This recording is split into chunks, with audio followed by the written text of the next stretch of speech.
Trop bien. Moi, c'est Jean Dédieu.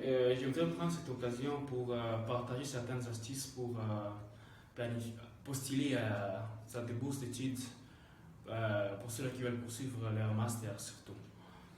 Et je pense qu'il y a certaines astuces qui sont trop importantes que même moi personnellement, pendant plus de 10 ans, je ne parvenais pas à comprendre. Ça fait que j'ai raté beaucoup d'opportunités. J'ai échoué plusieurs fois parce que je ne comprenais pas quoi, la marche à suivre.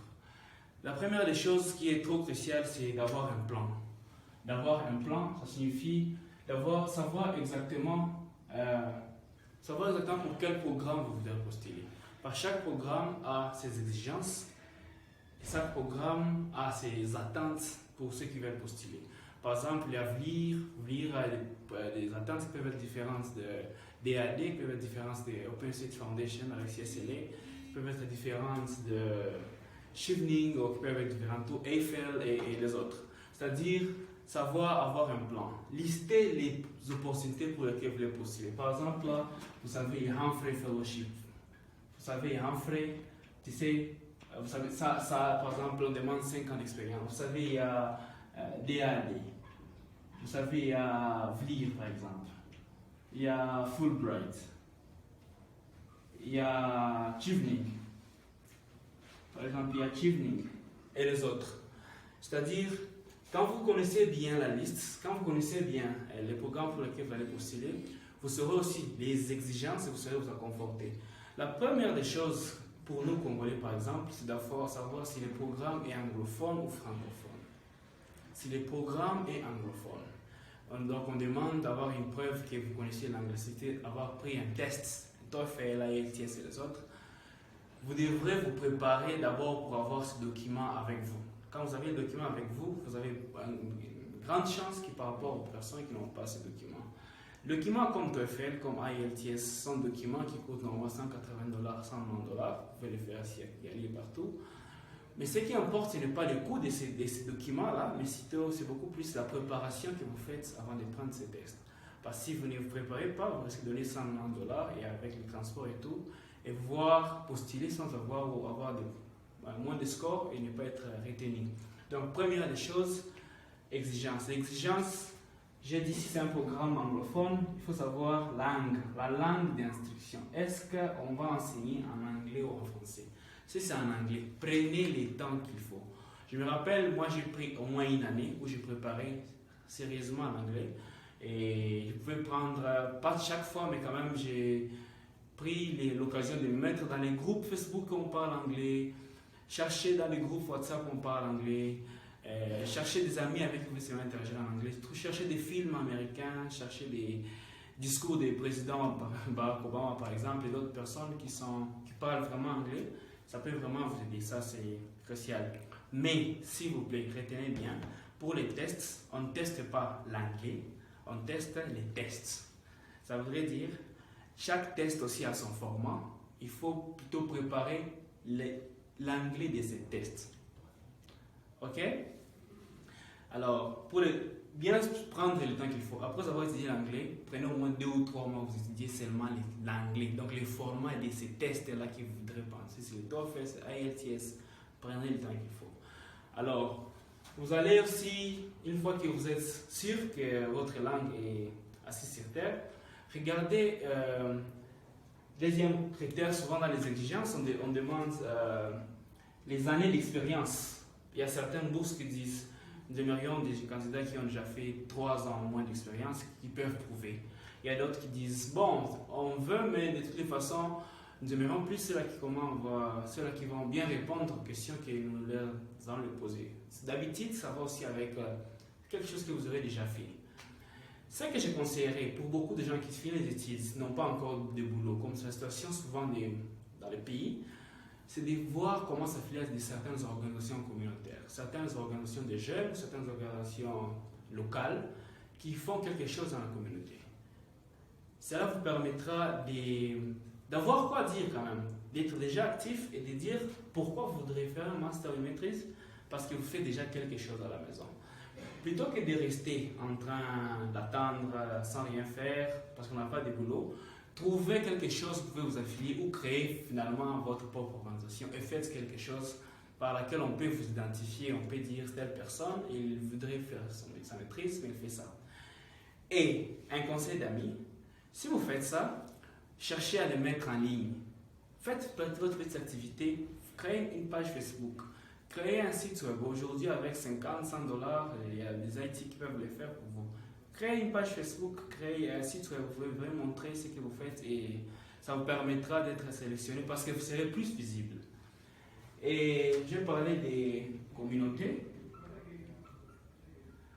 La quatrième chose, ce qui est plus crucial, c'est parler de ce que vous faites. Beaucoup de gens font de grandes choses, mais ne savent pas parler de ce qu'ils font.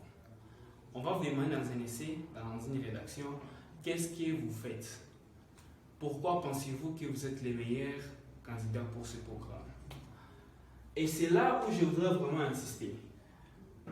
Ça, à lui seul, a des certains artistes que je pense c'est important de le dire par rapport aux essais.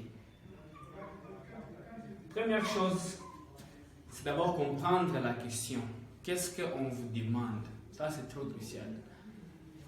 Quelle est la question qu'on demande? Qu'est-ce qu'on veut savoir de moi? Quand on dit qu'est-ce qu'on veut savoir de moi, deuxième chose, on a besoin de combien de mots par rapport à ça? Mots. Pour savoir si je dois les dire en large, en détail, ou si je dois les dire d'une manière synchronisée, synthétisée, mais en parlant ce qui je dis les miens. Par rapport aux mots, chers amis, si on demande d'écrire 450 mots, n'écris pas 100 mots. Ce n'est pas ce que les 100 mots rencontrent très bien les attentes de la personne qui va te lire. C'est-à-dire, si tu demandes d'écrire 500 mots, écris 300 mots, écris 400 mots, 450 mots, et rassure-toi que tu restes cohérent. Quand je dis cohérent, ça voudrait dire ce que tu écris doit correspondre à ton CV, doit correspondre à tout ce que tu as dit avant. Ne pas créer une nouvelle histoire. C'est-à-dire amener une histoire qui existe mais la dire autrement, de la manière dont la question a été posée. Ça, c'est trop crucial. Et l'erreur encore que les gens font, ils ne se font pas les relire. Donc, une fois que vous avez écrit, ne croyez pas que vous avez fait la meilleure, bonne, vous avez fait la bonne. Il y a toujours une personne qui peut dénicher quelque chose que vous n'avez pas bien fait. Donc, se faire relire est toujours crucial. Et pour être plus précis, en parlant de se faire relire, c'est souvent bien de trouver une personne qui est passée dans le même programme pour lequel vous devez postuler. C'est-à-dire, si vous devez postuler pour Mandela Washington, pour Humphrey, ou pour postuler pour Fulbright, ou Chevening, ou VLIR, ou je sais pas, VLIR, ou DAD, ou OSF et tout, c'est souvent bien de trouver une personne qui a déjà fait ça, qui peut bien vous lire. Et il y a un autre problème, c'est par rapport aux étapes. Une autre chose, c'est de comprendre bien les étapes de la bourse. Il y a certaines bourses pour lesquelles j'étais postulé et c'est fini pour vous. Vous attendez les résultats finaux, vous saurez si vous avez été retenu ou pas. Certains autres programmes, il faudrait postuler pour faire des interviews et puis pour être sélectionné. Et même lorsqu'on est sélectionné par la bourse, il faut toujours attendre que vous ayez une admission à l'université. Donc il faut être trop stratégique, savoir très bien comment est-ce que ces programmes fonctionnent. Et raison pour laquelle c'est toujours bien de vous familiariser ou d'être en contact avec une personne qui est déjà passée dans ce programme-là et mieux suivre ce qu'il dit. Très bien. Et la dernière des choses, ce que je vais vous dire, ce qui est important, si vous êtes retenu, c'est trop bien. Et poursuivez et montrez aussi aux autres au cadet comment est-ce qu'eux aussi peuvent faire pour réussir. Si pour une raison ou une autre, ou à une autre certaine étape, on pense que vous n'avez pas été retenu, c'est bon. C'est bon, ça ne voudrait pas dire que la décision de cette organisation vous définit.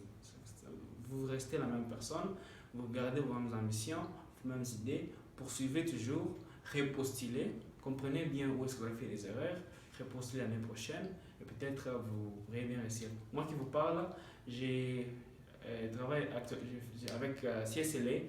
J'ai échoué en 2016, mais en 2017, on m'a appelé. Beaucoup de gens d'autres pourraient vous dire d'autres expériences. Il y a même ceux qui aussi 3, 4, 5 fois et parviennent à réussir. Mais je suis sûr que si vous suivez bien et lentement ces programmes, et tel que je l'ai décrit, vous avez beaucoup de chances d'être retenu.